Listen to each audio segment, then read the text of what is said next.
Hi, this is my presentation on John Stanley and his use of uh, romantic science and his travels. So, the terms romanticism and science may seem inherently contradictory in that the former deals with art, which is evocative of the emotional and visceral, while the latter deals with the statistical and the empirical. But in the 18th century, these two terms contributed to a movement retroactively referred to as Romantic science. Romantic science combined many of the artistic notions of Romanticism, such as focusing on the sublime, natural, and ineffable, with the burgeoning field of empirical scientific inquiry. Thomas Stanley, in his unpublished account of his travels in Iceland, heavily employs this idea of Romantic science in accounting his experiences in the alien landscape of the island. He uses both scientific measurements and Romantic rhetoric to offer an account which is both empirical and poetic. While obtaining scientific measurements are certainly an aim and accomplishment of Stanley's journey, his scientific pursuits were deeply interwoven with his romantic philosophies, rendering his account both somewhat conflicting and complementary in both empiricism and poetic narrative embellishment. Stanley's journey was ostensibly a scientific expedition meant to gather data on the otherwise largely undocumented Icelandic geography, history, culture, and economy. This can be seen in Stanley's many questions posed to Grímur Jónsson Þorkelin for the purpose of discerning important aspects about Icelandic fishing, education, and agriculture. But as well as pursuing empirical inquiry, Stanley was first and foremost a curious and excited traveler, and his scientific inquiry was heavily interrelated with and encouraged by his romantic ideologies. This can be seen in Bain's account of he and Stanley's party climbing Mount Hekla. His is a far more narratively driven account than that of Stanley's. It is far more full of description of food, culture, women, landscape, and intra-party politics than it is one of recounting a rigorous scientific expedition.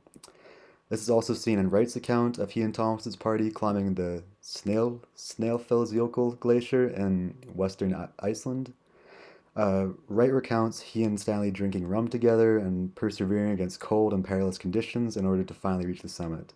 Both Wright's and Bain's accounts are strongly reminiscent of modern harrowing adventure memoirs such as John Krakauer's Into Thin Air, which is about his harrowing and disastrous climb of Mount Everest, funded by Outside Magazine. In such cases as these, traveling is foremost for the purpose of business, funded by outside investors.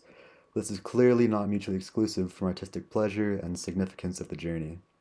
Stanley and his party chose to climb and investigate a glacier because of its profound romantic significance and evocation of the vast and terrible sublime. Wright notes that he and Stanley ventured onto the summit at the knowing risk of their own deaths. This notion of going through the pains of traveling through harsh terrain and risking one's own life was seen as one of the greatest ways to achieve pleasure in the form of the sublime. Moreover, the craggy, rocky, and barren landscape of Iceland, replete with sheer cliffs, jagged mountains, deep ravines, massive glaciers, and spectacular geysers, made the country almost a perfect embodiment of what a traveler in the Romantic era would seek out to inform and investigate their own notions of the sublime. As Herringman points out, the rocky landforms of Romantic poetry, Mont Blanc, the Simplon Pass, Ben Nevis, famously resist reading, generating images that articulate the otherness of the physical through the literal and metaphorical opacity of rock. The mountain was an extremely common source of the sublime in Romantic art, as can be represented in Percy Shelley's poem Mont Blanc, which emphasizes the ineffable and awe-inspiring grandeur of the mountain, and which explores the difficulty of representing the sublime through verbal communication. Stanley's own writing employs very similar ideas of Iceland through exemplifying the ineffably sublime. This is particularly apparent in his writing on Icelandic geysers. In a letter addressed to Dr. Black, titled Account of the Hot Springs near Reykjum in Iceland, Stanley recounts in fine scientific and narrative detail what he deems the most great of all geysers, located in the Reykjum area of Iceland. In the letter, Stanley notes his intention to make evident the physical features of Iceland's harsh terrain, as well as to record any changes that might have occurred since the time of Dr. von Troil's writing, who was the first Western scientist to extensively study Iceland more than a decade before Stanley. Stanley uses most of the space in this 11-page letter to detail the characteristics of the rock, lava, and most importantly, the geysers. He makes measurements of height, radius, and temperature to record the geyser and the water that intermittently shoots from it. But he also uses, but he also employs rich narrative descriptions to recount the travails of he and his party to reach the geysers, as well as the distinct and incomparable beauty of the geysers themselves. Stanley's narrative and scientific focus here is strongly underpinned by the romance inherent to the alien landscape, alien physical processes of the Icelandic geography. As Byrne makes evident, Iceland had many well known and frequently visited sites during the mid 18th century.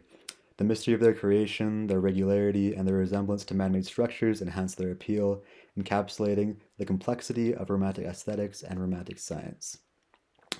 However, aesthetic appeal seems to have posed some problems with romantic scientists of the time whose penchant for recounting artistic merit outweighed their want to recount empirical facts.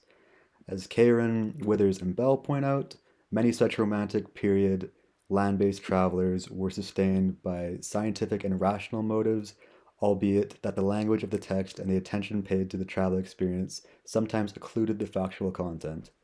This does not seem to be true in the case of Stanley. He uses both measurement and fact to complement and contribute to his intrinsically romantic narrative, but the romanticism of his account does not appear to negate its empiricism.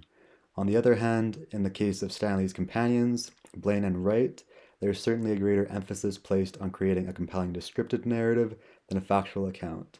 This is not to negate their accuracy, only to point out their focus on storytelling rather than scientific inquiry. The accounts of Thomas Stanley's travels in Iceland can certainly be characterized as romantic science. However, this does not appear to indicate that his scientific accounts are false, only romantically driven and inspired. He uses narrative to aid and complement his scientific descriptions.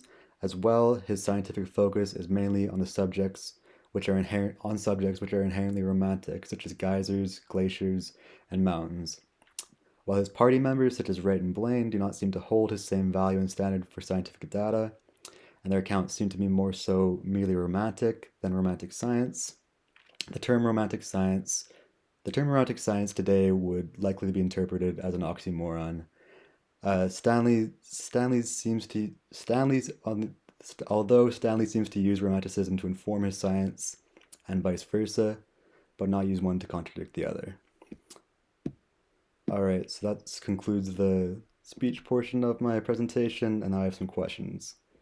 My first one is, modern scientists, for the most part, separate distinctly the romantic from the scientific, as it would probably be considered laughably informal and juvenile.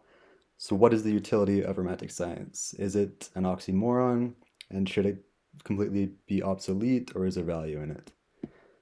Second question is, what is distinct about Wright and Blaine's account from that of Berchtold's?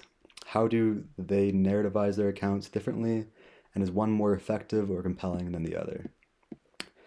Third question, what is it about travel that makes something ineffable? Does it have something to do with authenticity, and why? What does authenticity mean in this context? And fourth question, why Iceland? What makes Iceland a good location for travel writers looking to get published in the 18th century? And could Stanley, Bain, and Wright have written similar accounts in a different setting? Thank you.